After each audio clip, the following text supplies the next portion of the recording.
करूं।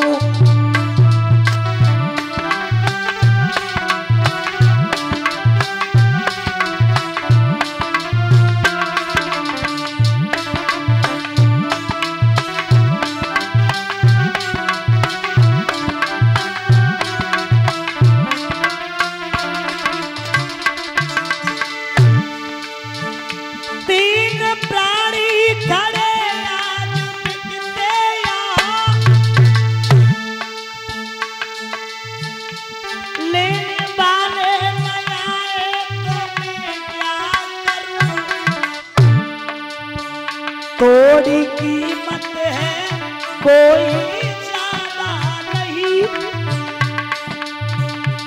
थोड़ी कीमत है कोई ज्यादा नहीं, फिर भी ले ना सके तो फिर मैं क्या करूं।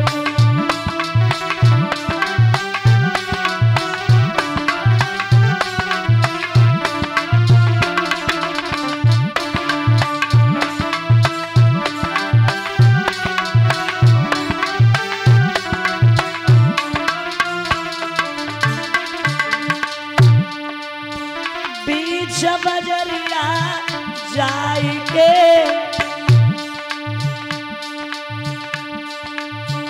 पिपर कही समझाइके बेच रहे हम तीना प्राणी दैयावाज लगाई ले।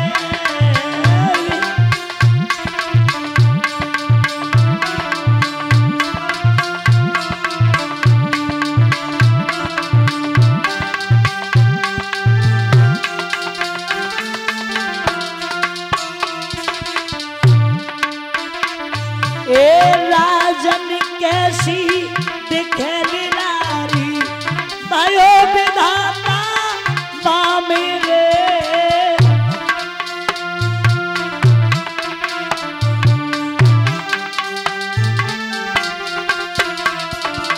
सुबह से हो गई शाम कोई ना निकलो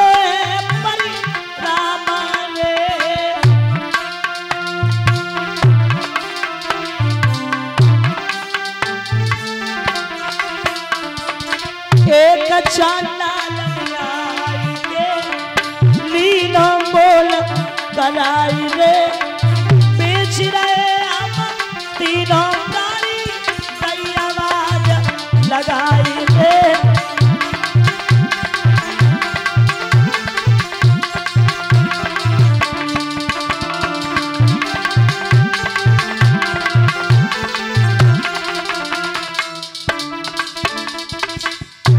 याद रखना उसी समय काशी नगरिया में जाकर के आवाज लगा दी है, काशी के लोगों मैं 3 प्राणियों को बेचने के लिए आया हूं, अगर कोई खरीदार है तो आ जाए। उसी समय महाराज परीक्षित कालू मेहतर निकल के आया, इस पुरुष की क्या कीमत है हम ले लेंगे। 20 बार सोना दे दिया, खरीद लिया। एक बेश्या आई, बेश्या ने मैया तारा का मोल कर दिया, इस स्त्री की क्या कीमत है। 20 बार सोना। मैया आंखों में आंसू भर के रोने लगी, विधाता सबके हाथों में बिकाना, सबके हाथों में बिकाना, लेकिन इस बेश्या के हाथों में मत बिकाना। इसके हाथों में बिक गई तो मेरा धर्म नष्ट हो जाएगा। भगवान की ऐसी माया वो नहीं आ पाई। तब तक एक ब्राह्मण ने मैया तारा और रोहित का मोल कर दिया। उसी समय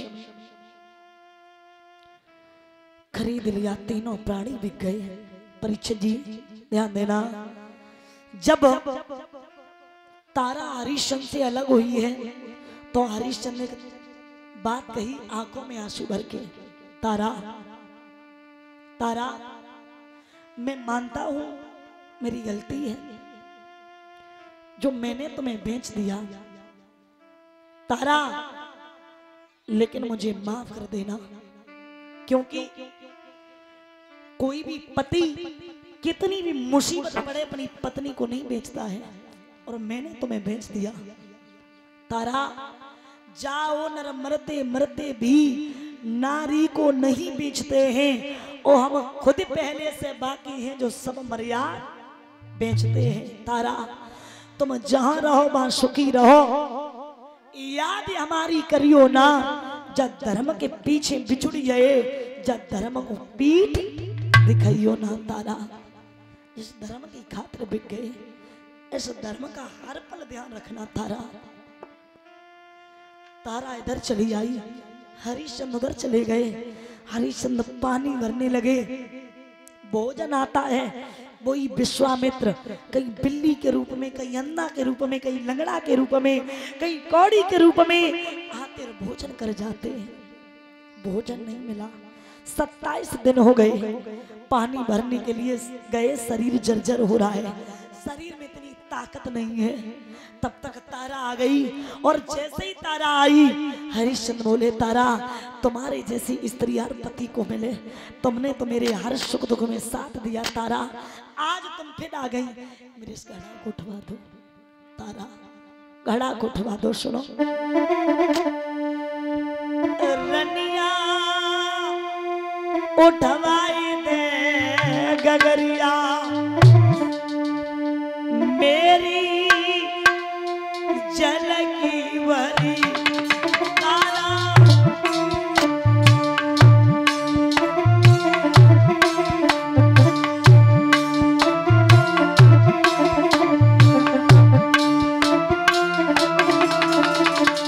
तारा मेरे शरीर में इतनी सामर्थ्य नहीं है कि मैं घड़ा को उठा सके। तारा एक दिन 27 हुई है मेरी रानी, मिलो ना खाना पानी हमको।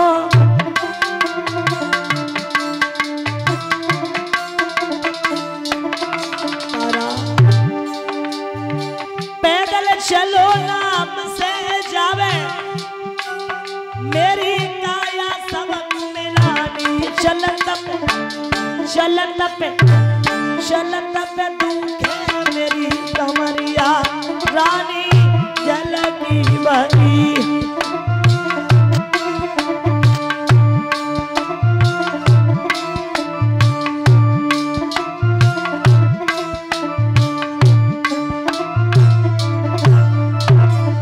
तारा शरीर में सामर्थ्य नहीं है, घड़ा को उठवा दो। तारा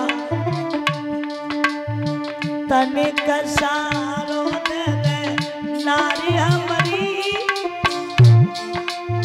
दुर्बल शरीर उठे गगरी। तने कसारो दे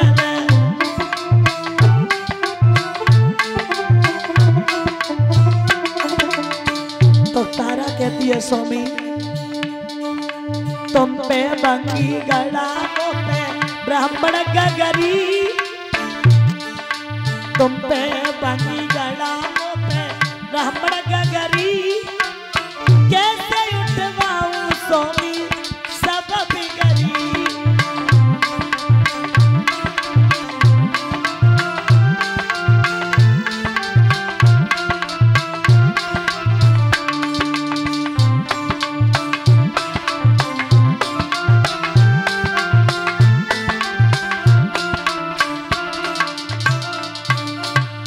जवाब दिया तारा घड़ा को उठवा दो।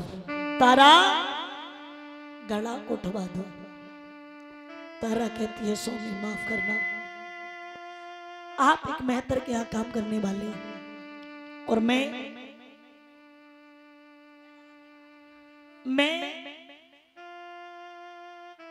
एक ब्राह्मण के यहाँ काम करने वाली। अगर मैंने आपका घड़ा उठवाया तो मेरा धन नष्ट हो जाएगा। आप जल के अंदर घुस जाओ, थोड़ा सहारा जल का लग जाएगा और थोड़ा आपके हाथों का लग जाएगा, वो घड़ा सहज उठ जाएगा। परीक्षित जी ध्यान देना, तारा ने घड़ा को उठाया, लेकर के चल देती है। हरिश्चंद्र टकटकी लगा के देखते रहे, क्या ये वही पत्नी है जो एक दिन मेरी बातों पे बिक गई और आज इसने घड़ा नहीं उठवाया? महाराज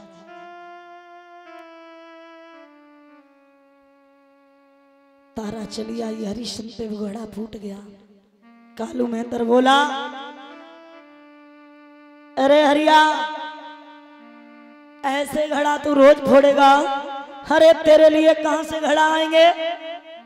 उठा वो लाठी और जा मरघट में पहरेदारी करेगा। कोई भी मर्दा आएगा तो कर और कफन लेगा, उसके बाद चलाएगा, याद रखना। महाराज परीक्षित ध्यान देना। हुआ ऐसा, उसी समय हरिश्चंद्र मरघट में पहरेदारी करने लगे। और जब हरिश्चंद्र मरघट में पहरेदारी करने लगे, देखिए भक्त और समय, परीक्षित जी, समय इंसान को कहां से कहां पहुंचा देता है, इसका कोई पता नहीं होता है। सदा दिन एक ऐसे किसी के न गुजरते देखे, इंसान दुनिया में चढ़ते उतरते देखे। ये बच्चियां बैठ जाएं, इनको बैठा दो।